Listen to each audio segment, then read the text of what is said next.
Apa alasan Hmm.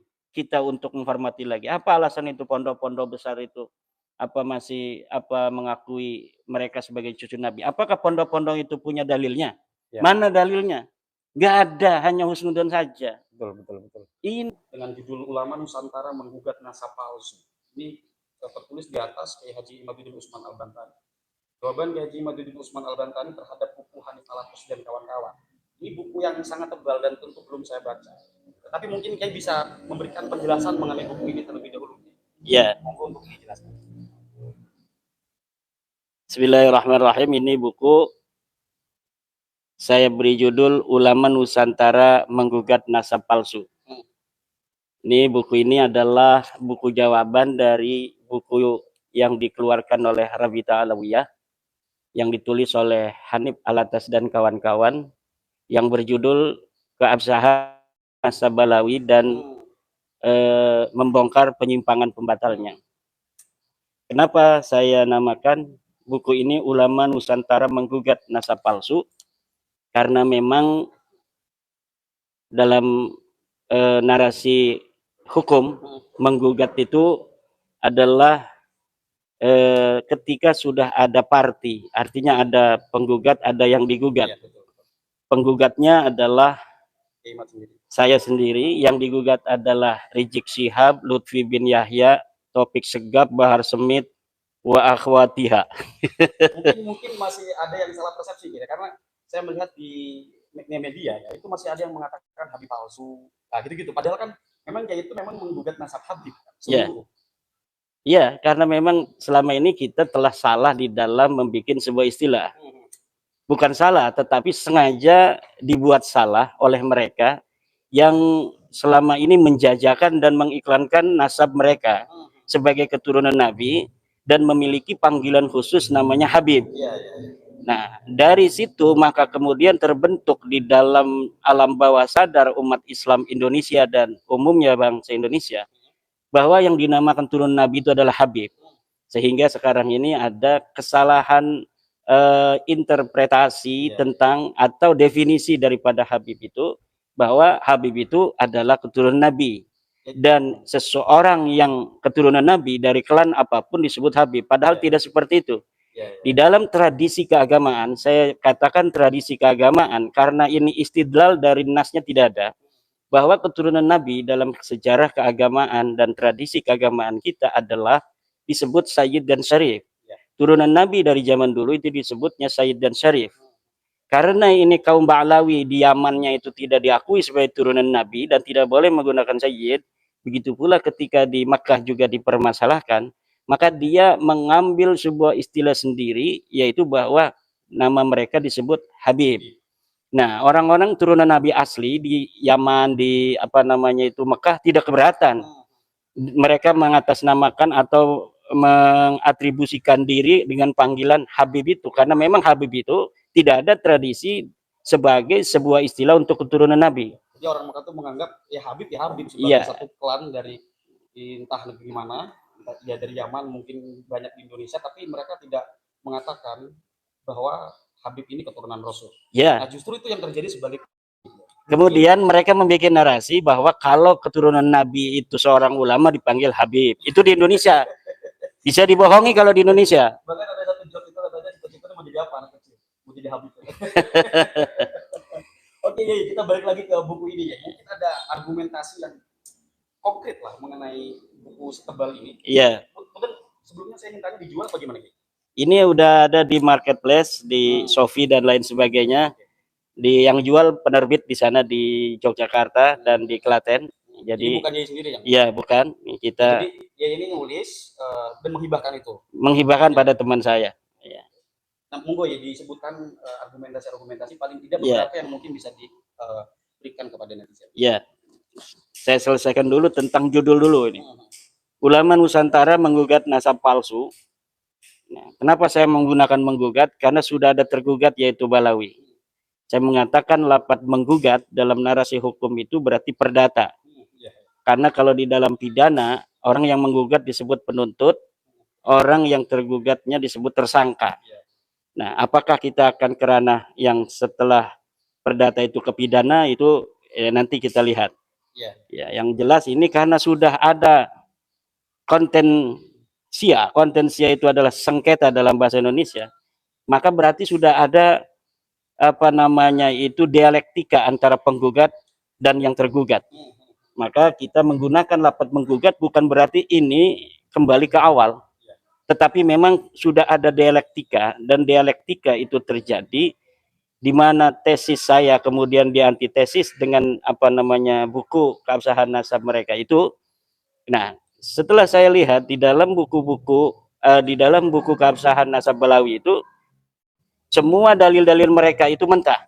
Tidak ada satupun apa yang ada di dalam buku keabsahan nasab Balawi karangan Hanif Alatas dan kawan-kawan itu dalil yang bisa untuk menjawab keterputusan nasab mereka. Termasuk Gus Romel Abbas. Ya, di dalamnya kan ada dia termasuk salah satu penulis. Narasi-narasi yang sekarang ini dibangun oleh apa namanya Romel Abbas, walaupun sudah tidak mendapat perhatian publik, karena ternyata masyarakat ini sudah 80%-an se-Indonesia ini mungkin sudah tidak percaya Balawi itu sebagai cucu Nabi. Kalau NU kan sudah 99%. Ini NU bagaimana ya? Apakah NU secara struktural, pengurus? Ya, bagaimana? pengurus dan kultural itu udah nggak percaya pada Balawi cucu Nabi. Adapun narasi-narasi yang terbangun, ada pembela dan sebagainya, itu karena kasihan saja. Karena kasihan saja. Kasihan dong orang selama ini lahir jadi cucu Nabi, masa mau mati jadi mantan cucu Nabi Tapi begitu. gini Kiai, punten. Kiai kan tadi sudah mengatakan banyak hal tentang direktif. Ini sebetulnya Kiai ini karena mungkin netizen masih menganggap Kiai Imad Al-Kamuri debat di sini nggak datang, diundang di sini nggak datang nih. Mungkin Kiai bisa memberi penjelasan bahwa Kiai itu sebetulnya mau berdiskusi, mau Kiai. Ya, saya udah nantang berkali-kali. Nah, itu di dalam buku ini nanti ada bagaimana apa namanya itu kronologi dari pembatalan-pembatalan itu, apakah betul pembatalan itu berasal dari saya atau pembatalan itu berasal dari mereka. Kita kan yang menjadi tergugatnya adalah Balawi yang diwakili secara organisatoris oleh Rabita Alwiyah. Rabita Alwiyah inilah yang mempunyai legal standing untuk menjawab saya, karena mereka yang selama ini mengaku sebagai turunan Nabi, dan mereka lah lembaga yang selama ini memberikan surat SIM, paspor bagi anggotanya untuk mengaku sebagai turunan Nabi. Ini keturunan Nabi, ini paspornya, hijau paspornya kayak paspor haji begitu. Nah, harusnya Rabita Alwiyah ini menjadi orang yang kesatria, lembaga kesatria yang siap untuk berdiskusi. Yang kalau perlu dari Yaman didatangkan Umar bin Hafid itu untuk jawab, dia itu turunan Nabi apa bukan? Saya mengatakan Imaduddin Usman, Umar bin Hafid bukan turunan Nabi. Jangan ngaku-ngaku turunan Nabi lagi. Sekarang bisa nggak Umar bin Hafid jawab dia bahwa dia turunan apa bukan turunan Nabi dan ingin mensahihkan nasabnya? Saya tantang. Atau murid-muridnya yang ada di Indonesia, murid Umar bin Hafid yang merasa bisa menjawab bahwa Umar bin Hafid itu memang turunan Nabi, silahkan datang. Atau tentukan di universitas mana dia mau. Kalau saya dulu pernah melihat Yai itu di kanal apa saya lupa, bahwa Yai siap berdiskusi bahkan 1 melawan 20 asalkan dilakukan di universitas. Iya, itu harus dilakukan secara akademik ya. Ya, secara akademik. Kenapa? Kalau akademik itu ada jurinya. Profesor-profesor ahli sejarah, profesor ahli penelitian itu nanti akan memahami logika penelitian, bahwa harus dimulai dari prosedur dan mekanisme A sampai Z. Nah, yang sekarang ada kan hanya framing bahwa nasabnya sahih. Mana bukti sahihnya? Ndak ada. Bikin buku ini silahkan nanti masyarakat baca buku saya, dan semuanya akan nampak bagaimana buku yang ditulis oleh Rabita Alwiyah, dalam hal ini Hanif Alatas dan kawan-kawan itu, sama sekali tidak menjawab, bahkan buku itu sendiri yang menghancurkan dirinya sendiri. Jadi buku itu yang ditulis kemarin jadi bumerang ya? Ya, buku itu sendiri, karena di dalam buku itu apa mengutip kitab-kitab yang sebenarnya apabila ditelaah secara benar, itu isinya adalah membatalkan nasab mereka. Tapi kemudian diberikan sebuah kesimpulan di bawah tanpa adanya terjemahan yang benar, seakan-akan lafadz di atas itu yang diambil dari kitab mensohikan nasab mereka. Ini kedustaan yang maha luar biasa. Yang masyarakat harus tahu bahwa Balawi ini bukan cucu Nabi. Itu aja. Masukkan ke dalam otak dan hati nurani bahwa Balawi bukan cucu Nabi dan kita tidak boleh mempercayainya. Haram mempercayai, mengakui Balawi sebagai cucu Nabi. Baik. Kalau haram, dosa itu. Kalau gini Kiai, Ba'alwi bukan, ya ini sebagai peneliti dan penggugat bahwa Ba'alwi bukan keturunan Rasul. Ada tidak Yai merasa memaksa orang untuk mempercayai Yai sebagai peneliti? Ada dong. Ada ya, harus dikatakan bahwa mereka bukan cucu Rasul. Ada. Kenapa ada? Karena memang dalilnya nggak seimbang. Nah, kalau yang kita tidak boleh memaksa dalam arti dalam tanda kutip ya, memaksa itu dalam tanda kutip kebenaran aja seperti Islam itulah ikraha fiddin. Tapi untuk saudara-saudara kita ini yang kayak Kiai Faiz, Syukran Mahmud yang kemarin di CNN, dia bisa baca kitab. Tapi kenapa dia dalam membela nasab Balawi dengan husnudzon saja? Inilah orang-orang yang saya kira harus bertobat itu. Dia yang sebetulnya mampu beristidlal. Kemudian dia meninggalkan istidlal. Ini hukumnya la yajuz, haram. Orang-orang awam itu akan ikut pada dia dalam kesesatan. Kenapa saya bilang sesat? Ya jelas sesat, orang nggak ada dalil sama sekali nasab Balawi itu. Sekarang begini ya, mengenai tentang awalnya gini. Bermula dari ceramah Yai, saya masih ingat waktu itu. Dan waktu itu pun saya yang pertama kali saya mungkin salah satu pertama yang mengangkat Yai waktu ceramah tentang nasab Ba'alwi.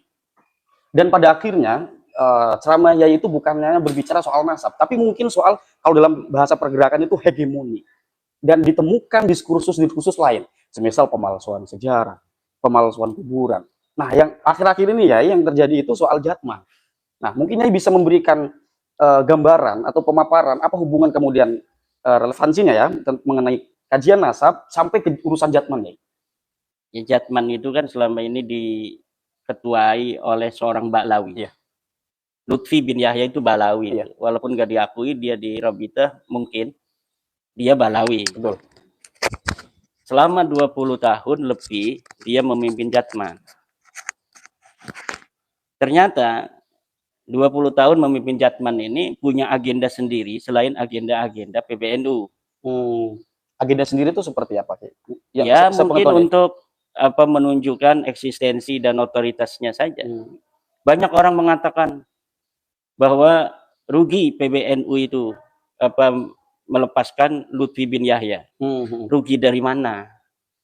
Oh, katanya Lutfi bin Yahya itu yang selama ini membesarkan NU. Dia yang dibesarkan NU, bukan NU yang dibesarkan oleh Lutfi bin Yahya. Dia jadi besar itu karena NU, bukan NU yang dibesarkan oleh Lutfi bin Yahya.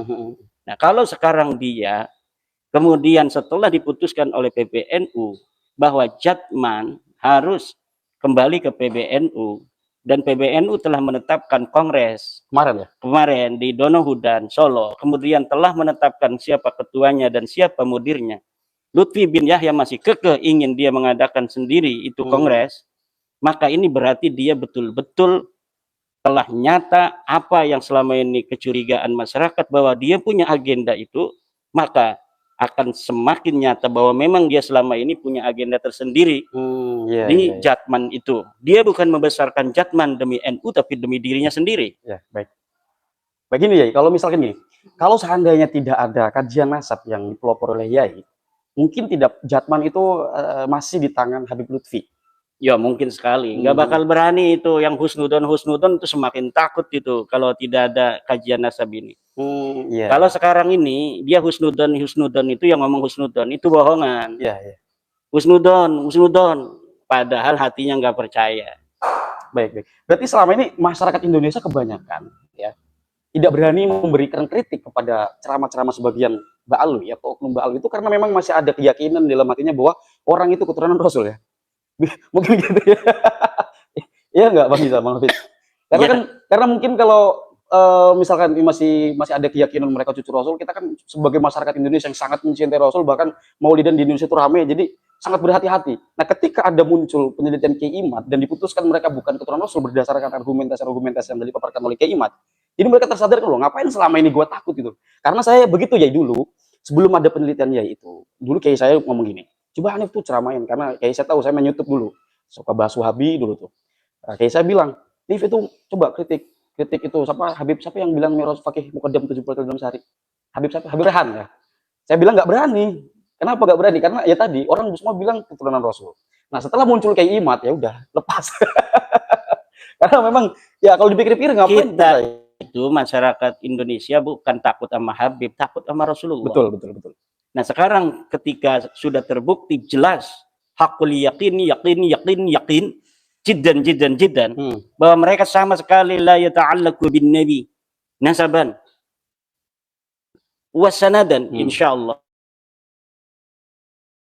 kita untuk menyebut dia atau terbersit saja dia itu keturunan Nabi itu haram hukumnya.